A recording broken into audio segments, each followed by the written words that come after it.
What'll you have? Pabst Blue Ribbon. What'll you have? Pabst Blue Ribbon. What'll you have? Pabst Blue Ribbon. Pabst Blue Ribbon beer. Smoother, smoother, smoother flavors, zest and sparkle, millions favor. All righty, boys. Welcome back to another week. We've had a little hiatus here, subbed in with the boy Wonder a little bit there, but we're coming at you with something real special this week. We are Pabst Interference, Blue Ribbons, Red Zones. I am your fearless leader, the commish. You all know me. I don't need that introduction. However, without KO this week, we do have two special guests. One that we have met in the human form. One that still is suspect, whether he exists or not, especially with all the technical difficulties. We've been trying to get him on for the last 40 minutes. Apparently he tapped in through his phone. His wife's MacBook is too highly technological. It's too updated for this website that we use. So he's so futuristic that what we're running here is not good for him. So first and foremost, the double K, the triple K, Kyle Kolb, welcome to the show, my friend, formerly Kraft Yak and Cheese, and now Jackson Dark side of the force. Yeah, dark side of the force. Welcome to the show, buddy. Thanks for having me. Let's keep it at 2Ks. Let's not get confused. Try to keep the waterworks from last week off here. I'm still nursing the Kraft injury, but going forward strong and confident. Perfect. Yeah, nothing. The league chat has never been quieter than after the injury. Even Drews is recessed into his cavern. It was my first game in like 3 years too that I went to. Jinxed it. It's just horrible luck. Thanks for being here, Kyle. Subbing in for the other Kyle, which is great. So for those of you who didn't believe he exists, believe it or not, a friend of my wife's from high school. I actually attended his wedding. I've been a part of his fantasy football leagues. He's been a part of mine. We call him AIJ in the league. He is the king of the skull chant. He probably takes more barbs than even the Dallas Cowboy fan in our league, Elvon, who doesn't set his lineup. Jay Shorenborn, the big king from Minnesota, not from Minnesota, but loves Minnesota. Welcome to the show, sir.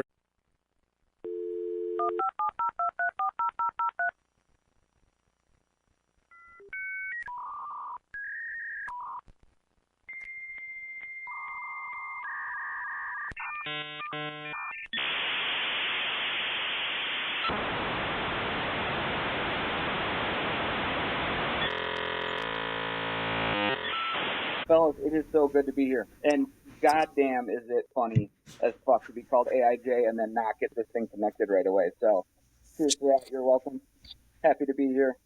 And, yeah, if we're talking skull, I got plenty to say, but Jesus Christ, am I sick of seeing a Cowboys fan get away so simple in this league. It's rough. He might be a Minnesota week. He might be a Minnesota fan, but he's coming right off the heels of an excellent Friday night fish fry at a supper club with his wife. But we're going to dive headfirst into here, talking about the league from last week. Couple good matchups. Some not so great matchups. I was interested to see Jay and Elvon go head to head, but it ended up being what it was, and lacing them up at 5-4. Nick had called it out originally, Festival has rats, and Vintage Stumpy Reserve was that. It was a charity softball game. They toted out that AIDS-riddled child to play linebacker for one play against Derrick Henry, 170 to 114. Even though Nick, I think that was a season high for him, was not going to get him there. Travis, who came out here and when it was on the show, was going head-to-head with me as the two big teams of the league that week. Absolutely slaughtered by KO, 81 to 150. KO making his way back, sitting at 5-4 along with Team Angry Black Man and Vikes Report Sickos. You'll have to kind of clue us into what that is later. I'm not abreast of what that is there. McMillan him softly, McMillan himself softly. Dark Side of the Force took down Show Me Them TDs at 4 and 5, 3 and 6, and then your boy the Commish sitting presently at 8 and 1 after slapping Teal the Love. All he does is teal the pain after last week. Gentlemen, how do you feel after coming out of last week, week 9? I feel pretty good. Chipping my way back from 1 and 5, so. Yeah, man, it's been steady. It's been a weird up and down like hurdled year of like weird bye weeks and injuries so far. But man, it was cool to see like whatever fill in it works, we'll get it. Awesome. So when it comes to weird fill-ins and weird games and weird happenings around the NFL, not only just fantasy related but real life related, let's talk about the NFC North. Far and away, one of the most exciting comebacks was the return of J.J. McCarthy against Detroit. And then, I don't want to call it a comeback, but the almost comeback of the Panthers against the Packers. Won't even call it a comeback because that game itself was just a mess. Looking like Detroit and Packers being two of the stronger teams. Minnesota with its injuries looking a little rougher, and Chicago just being Chicago. However, turning the script around, Minnesota getting a win and Chicago blowing the doors off in a big barn burner game against the injury-riddled Bengals with old man Flacco there. It's funny to see the balances between what those teams were before. So Minnesota, I will continue to give them the digs, looking at Indianapolis having Daniel Jones being who he is, and my Seahawks arguably through NFL Network and through Sports Illustrated and through ESPN being the number one ranked team in the NFL, and Sam Darnold looking like this season alone looks like the fucking MVP. Those two players both existed on the Minnesota Vikings not less than 6 months ago. To see them kind of struggling, they went with their guy J.J. McCarthy after the injury. He kind of got injured again, but he did come back and get the win again. The NFC North is exciting because there's a ton of talent, and any week one team can go up, one team can go down. I mean, the Bears damn near scored 50 points. The Packers couldn't even muster up 20. I want to get your guys' thoughts because you guys are much closer to the pulse on this. What do you think of this last week in the NFC North? Highly disappointing. I don't think there's a Packer fan that'll say it's not. I still strongly think that biggest weakness for the Packers is our coach. I mean, I don't think it's a surprise. I mean, he's probably the worst coach in the division now that the Bears have Ben Johnson. I mean, O'Connell, he's worked with pretty much nothing at quarterback the last few years. But I mean, Darnold was great last year, but before that, I mean, he's making anyone work. I mean, the team's solid. The players we have like plenty of studs, but I don't know if LaFleur is the guy to make all the pieces work. Kyle, would you agree that it's either LaFleur's style or his system that seems to like peel away from how much talent is on that roster? Like, you feel like you'd be able to plug and play most of that roster in any one of these four teams in the North and be able to do something pretty impressive with it. Like, I still can't really explain. It was like watching Zimmer's Vikings play when you guys played last week to see, like, when you play down to someone like the Panthers, who are in their own right, they're getting better this year.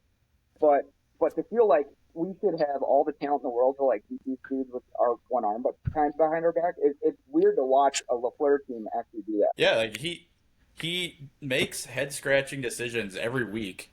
Like, I don't know, like there's 8-year-olds, 10-year-olds that play Madden that know that you shouldn't be running wide receiver screens in the red zone. Like, that's something you do on your own 20-yard line. Like, you're getting down there, they're all so close to the line. Like, what are you doing? And you look at this last game, the Cowboys game, and the Browns game, it's been a play call like that has flipped the game on them. And then I think you're getting a lot of frustration out of the players. I mean, yeah, like the throw that Jordan made, like the pick that Jordan did, it was a head scratcher, but obviously, like, I think it was a frustration throw. Like, he's sick of the play calling too. Well, and on top of that, I mean, you got to look at who the playmakers were on that field when that play happened. I I mean, his top receiver out there was Dobbs, and then who else? Like Malik Heath was the other option on that play. So you're in the high leverage play call, and you don't even put like half the people on the field you really want. Now, obviously, Tucker Kraft not being there is a huge hole in their offense. It'd be nice to see, your backup fill that, but man, oh man, is that going to be irreplaceable? Hmm. There are some things that come into question too, like how much he coaches them to stick to the play is there. Like I was at the game, and I think the entire stadium was wondering what the heck happened on the first offensive snap. They had Musgrave running scot-free down the field. It would have been a house call, and he just checks it down to Jacobs. But I mean, I think they're going to be strong going forward.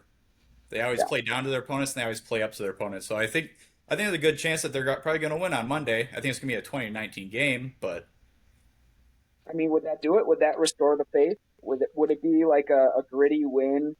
I mean, you get it at home, you get it in prime time, you get Jalen Hurts in the tush push that LaFleur absolutely hated in the off season.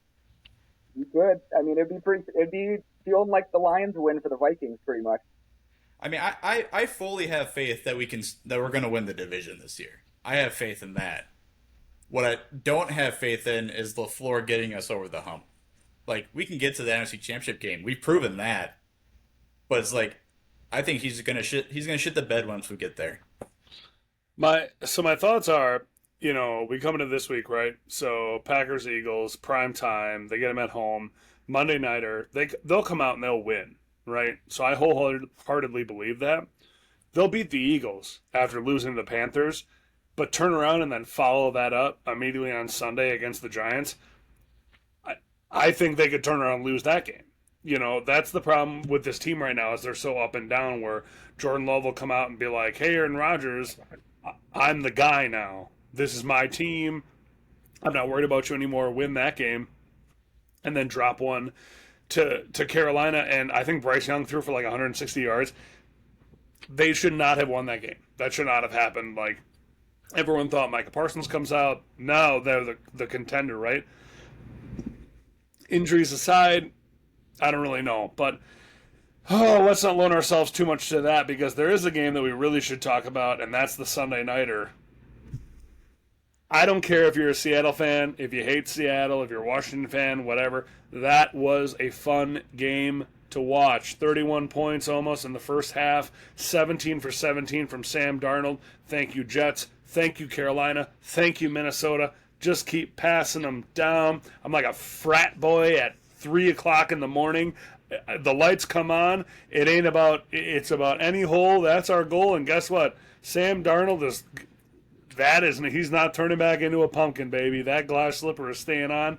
He is playing phenomenally. Not only that, it sucks for fantasy, but Charbonnet and Kenneth Walker are a fun 1-2 punch. They're not making anybody's fantasy dreams come true, but god damn it, they're getting it done for Seattle. And then not only do we have JSN, we got AJ Barnburner, now we got the rookie Horton, and then, and if we didn't have enough people to throw it to, Rashid Shaheed is on his way. I thought Chris Olave might climb into his luggage to get him up here too. He probably would have preferred that, but Seattle, as much as the Commanders are a bad team, Seattle looked amazing on Sunday night. That was probably one of the more fun games I've ever watched. Me and my kid just jumping up and down off the couch watching that game happen. That's probably one of the more fun football games I've watched in a long time. So I think won't say, but I'll fucking say it. Good for you. I am feeling real good for a fucking Seattle fan right now. I mean, you got to remember, I spent the whole last season, is Darnold going to turn into a pumpkin? He turned into a fucking pumpkin, right when it mattered most, right? So, man, I never wanted nothing but awesome for that guy. It's cool to see him absolutely dealing, especially when you see JSN taking that huge climb over there in that division against those teams. I mean, the fact that no one's talking about how well the Niners are doing, they're not in the same class as Seattle the way that Darnold's playing this. I don't even know if the Rams can keep up with Seattle like the way they're going. If they're going to keep growing into this team like for the rest of the year, and also too, you're talking about Darnold turning into a pumpkin last year. I think that was also kind of a result of the Vikings' offensive line towards the end of the year too, which Seattle's offensive line is miles ahead of that. I don't know if you even need to worry about that this year. Yeah, Seattle made a trade to bolster that offensive line, and then the rookie tackle that we have, even just watching him play, it's lights out. It's the mentality of that guy, the mental game that he plays on the offensive line is just it's exciting, especially for a team that for the longest time. I always like coming it back all the way to the Jimmy Graham trade when we moved Unger to the Saints and brought Jimmy Graham up. I think our offensive line has struggled since then, and that was all part of the Russell Wilson Legion of Boom era. I digress. So looking forward to next week. I won't gloss over Thursday night. We can talk about that in just a second. That was a mess. We got the Toilet Bowl, the Saints and the Panthers playing each other, and the Browns and the Jets. So we got some really shitty football on deck. Patriots and Buccaneers will be a really fun game. I think Bills and Dolphins will be fun because it's an absolute blowout. Same thing with the Bears and Giants. I know nobody in the NFC North wants to hear it. I think the Bears are going to come out and have a really fun day against the Giants. Steelers and Chargers. Justin Herbert has looked like an absolute stud. He's going to continue to look like that. And then the Lions at Commanders. I think Jared Goff, Amon-Ra, Gibbs, they're going to come out and do the exact same thing that Seattle did to the Commanders. Maybe not in such a commanding fashion, but I think they're going to make it look good. And for me, seeing the Cardinals and Seahawks and then the Rams and Niners having all division games, it will only benefit us when it comes to that. And then Eagles, Packers, we talked about a little bit too. But I'd love to get your guys' thoughts. And I think there's only really one side of thoughts on last night's game with the Raiders and the Broncos. I don't know if they were their helmets backwards or what the fuck was going on, but What a rock fight. It's really hard to, it's kind of funny having a quarterback from the same draft class and watching Bo Nix play and being like, okay, we're not all that behind the eight ball. I mean, these interceptions are looking rough. It's ridiculous that Payton can get them to turn it on when they need it in the fourth quarter, at least keep things interesting, but oh man, what a whole, I mean, the only thing worse was watching the Vikings win 3-0 over the Raiders last year. Yeah, Bo Nix, his footwork is atrocious watching that game. I don't know how he did what he did last year. He must have just been catching defenses by surprise and that's probably why he does so well in the fourth quarter too now. I mean, they're not expecting it if they're down that much. I think one of the games, I think we're going to have probably an upset this week over in Berlin, though. I think that game has a possibility of having an upset. I can see it. I mean, it would be kind of fun. I mean, the Germans deserve it. I mean, I think I don't think anyone circled this game on their calendar hoping that Germany would have this one, but man, it can be interesting. Mm-hmm. well, for the amount of teams too that have gone overseas and played, if you look down the road, I don't know how long out they plan these games. Again, I know they talk about every year they set the schedule and stuff like that, but those overseas games have to be a little bit more planned in advance. That's a whole endeavor in itself to get those teams over there. I don't know what the truth is to it, but I've heard some rumblings through the years since these games have been happening in London, and then they opened it up to Mexico City, and then when the Packers and the Eagles played in Brazil, we're talking about Berlin. There's been big talk of expanding another division overseas. So let's say we're talking about London, Berlin, if we do one in Paris and whatever. So we got 4 teams over there. I think it's crazy enough to have like a player like Micah Parsons getting traded from Dallas to Green Bay. Could you imagine you're a guy who, oh man, I'm part of my Sunday morning church and, before the game, and I got my Tuesday night cricket league or my days off, or not cricket, but pickleball or whatever. You're set in there, you move your in-laws up to Green Bay, and then the next thing you know, hey, by the way, Romeo Dobbs, you're going to go play in Germany. You don't know the language, you don't know the community, you don't know how the system works. I just think it's hard, but I mean, FIFA, like soccer has done it for a long time. it'd be really interesting to see if they were able to open up that, because they've clearly shown that they have people who are interested over there. Like, people fill up those stadiums to just see the shittiest teams. They're getting lucky now; they're getting better teams over there. But for the longest times, we were toting out, The you know, Jags and whoever else wanted to go there. exactly dog shit teams. Whenever they wanted, and even when better teams would go over there, it was the same as the Packers in Carolina. Like, those teams would play down, and they would have to sit there and watch it. And man, they still ate it up. So I understand, like, from a marketing standpoint and a money making standpoint, why that would make sense. But man, that's tough from a player standpoint to think that we'd be all on board for that. I would think Joe Flacco would take a couple million less to go start for the Browns or go start anywhere in the States rather than get picked up on a Tuesday and head to Paris. Like, ain't no way you trotting somebody out in the same week you trade for him. That would be awful. And yeah, man, I get it. It's fun. It's fun to see those games at 8:30. If you're up and rocking, and like Drews, if he's abusing his liver at 8 o'clock in the morning, the rest of us. So it is. It's fun to have it, but man, it would change the entire schedule making process and how you feel about your schedule when you just go after that overseas. Mm-hmm. Yeah, because now you're talking like because the way they make schedules now, I mean, you play a whole division, so you pretty much got to make it. You got 4 away games in a row, or you're going to make 2 trips over the pond. Well, it's kind of like with it was Detroit, right? So Detroit played in Berlin, and then the following week they played in London. They stayed overseas for that full 2-week stretch. They didn't come back. They spent 2 days, or 10 days rather, over in Europe to make that trip make sense.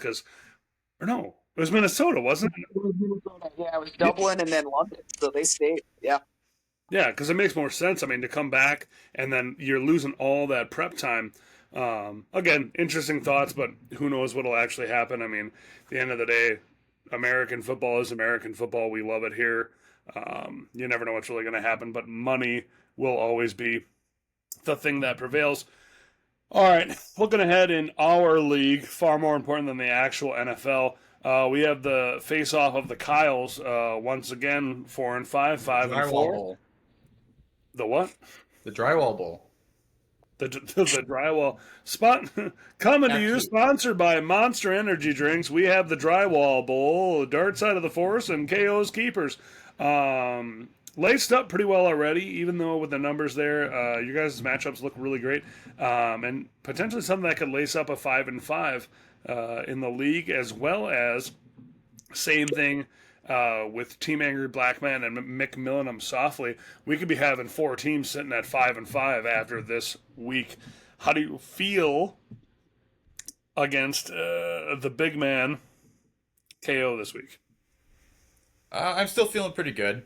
I mean, he got a kind of a jump on me last night. For some reason, they're force feeding Franklin, and then they're wondering why their offense is sputtering. But I mean, I'm still feeling pretty good. I still got H.N. to play. Hopefully, he can break out against Buffalo. I mean, he's the only good piece on that offense. Said he hasn't ran away with it yet, though. Lamar's got a tough matchup against your Vikings, Jay. Hopefully, you guys can bottle him up a bit, but at least allow me 1 Flowers touchdown. I was going to ask you before we jumped here, how are you feeling about that game? I think that's going to be a close one. Yeah, man. I mean, it depends. I mean, if the Vikings team that came out against Detroit decides to show up on Sunday, we're going to have a hell of a game. Like, Baltimore's had a really tough time generating a pass rush.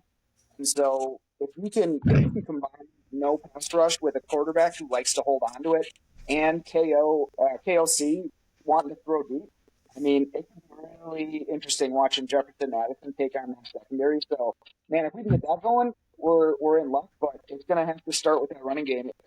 Jones comes off the shoulder. So we're going to see how he comes in. And then we got Jordan Mason, who looked absolutely miserable in pass protection last week. So it's going to be tough. If we can't get Aaron Jones up and running, I think it's going to be a long season. You confident in McCarthy's deep ball? I like his deep ball. If he's got time back there, he looks decisive, especially on those throws. It's some of those more layered throws that he likes to just tuck a goddamn fastball in there. And we watch that. There are some throws where it is going to be a tough ask for those receivers if he can't layer something in, especially because against that Baltimore team, you got to try and play keep away from Kyle Hamilton. So he's going to have to get pretty spicy in the intermediate and try to keep him off balance. But man, KOC can land the plane, get the running game started. You end up just watching Jefferson and Addison go to work, and that's what we do. So when we're talking about the Vikes, we got the Vikes report, sickos. Jay, what's the story behind that name? So I had to come off the Hedgehogs, and man, is it rough to see those guys go? But I think a fun little shakeup for the roster this year was trying to work something out with Travis, and we got to figure it out. So yeah, I had to move to a new name, and I figured it was at least a fun week to report back on the Vikes. And man, I don't know if anyone saw the after game in the locker room for the Vikes. There's so many clips of it online, but when you get to see JJ McCarthy's face, he looks like a fucking pit bull when he's in there getting hyped up and so seeing that, and then on top of that, if you guys watch this game and you watch the way that Brian Flores called this defense, dude was an absolute maniac with his play calling. So the last two games the Vikings played against Detroit, Jared Goff absolutely carved us up, and so did Jameer Gibbs against our blitz. And that's what Flores' whole scheme is, right? And so it was going to be hard to watch a third time go into Detroit, watch them pull this blitz game, and get absolutely apart.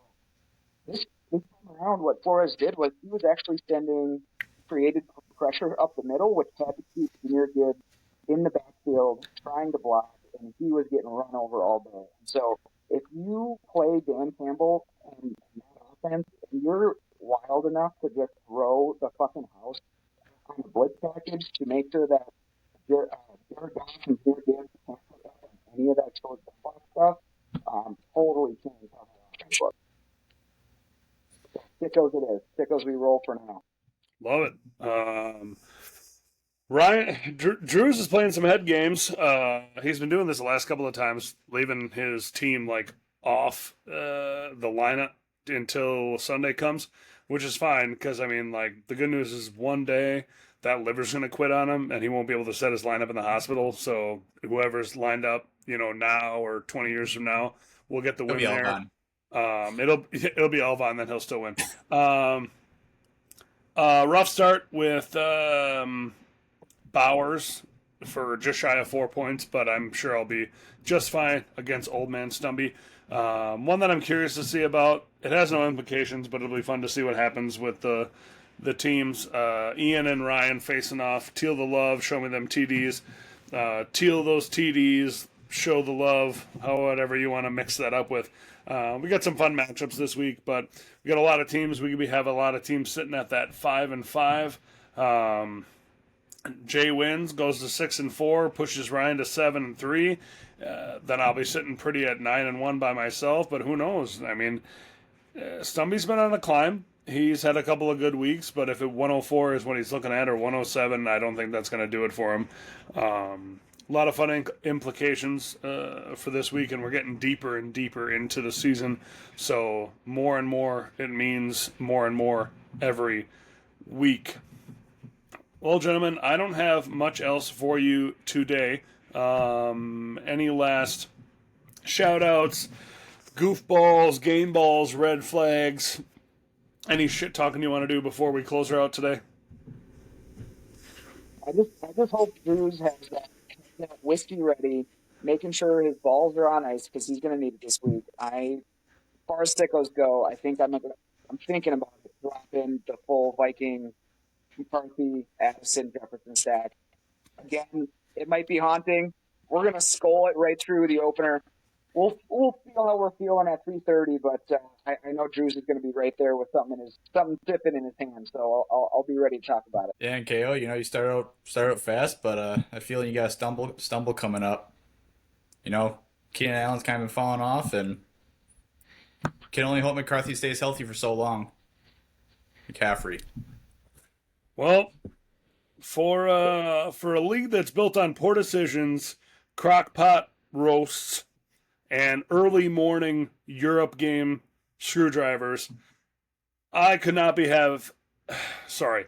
I could not have been happier to have two non-attendees thus far. Kyle, thank you for being here to sub in for the other Kyle. Jay, technical difficulties and a little bit of rough audio there.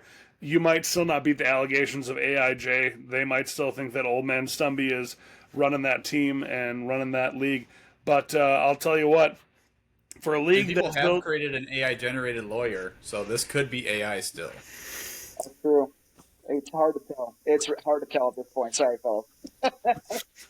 all right, gentlemen. Well, thank you again for being here, and for Kyle, and for KO, and for AIJ.